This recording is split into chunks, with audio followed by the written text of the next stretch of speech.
and welcome to the news brief on NNH. First, the headlines. Federal government plans $100 billion expansion fund for promotion of cultural heritage. PSC calls for replacement of IGP Abetoku over alleged recruitment saga.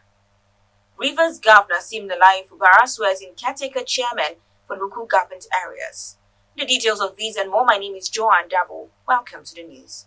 Starting off, the Minister of Arts, Culture and Creative Economy, Hannatu Musawa, has disclosed the creation of an economic expansion fund of $100 billion towards promoting and preserving the cultural heritage by President Tinubu's administration.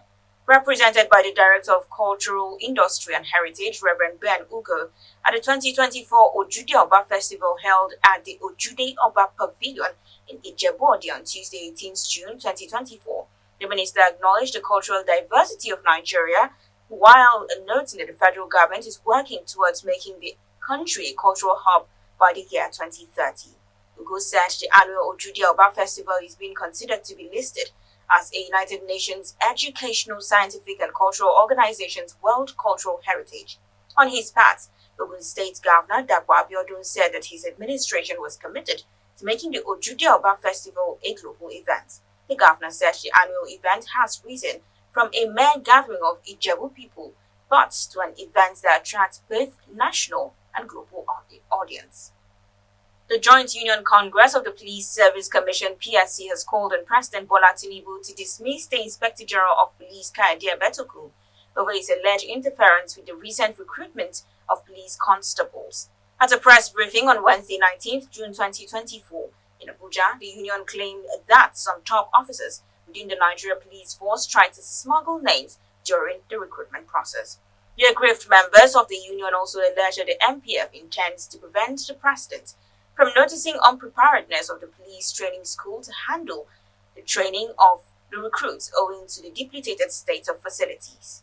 This is coming after the PSC recently released 10,000 names of successful candidates employed from the recent recruitment exercise by the Commission. Rivers State Governor Siminalayi Fubara has sworn in new caretaker chairman for the 23 local government areas of the state. The swearing-in took place at the government house in Port Harcourt, the Rivers State capital, amid tight security. This came shortly after he forwarded the list to the State House of Assembly, led by the factional Speaker, Victor Jumbo. Reports gathered that the lawmakers had invited the nominees for screening on Wednesday, 19th June 2024 by 8 a.m. And outside Nigeria now, South Africa's Cyril Ramaphosa has been sworn in for a second full term as president. The swearing-in ceremony, which took place in Pretoria on Wednesday, 19th June 2024, comes after his party, African National Congress (ANC), struck a government coalition deal. Heads of state, including Nigerian President Bola Ahmed Tinubu, Angola's Joao Lourenço, Congo Brazzaville's Denis Nguesso, and Eswatini's absolute leader King Mswani III attended the inauguration. It would be recalled that lawmakers had voted Ramaphosa last week after a May 29 general election that produced no outright winner.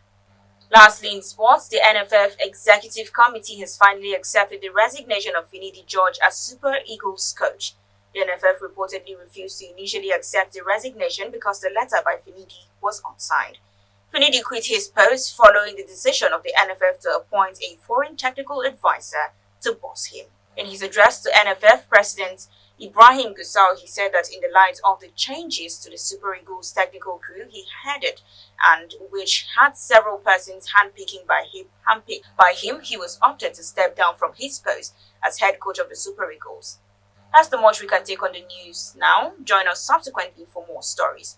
Meanwhile, you can visit our social media handles and our website for breaking news stories. Thank you for joining us on the news. My name is Joanne Davo.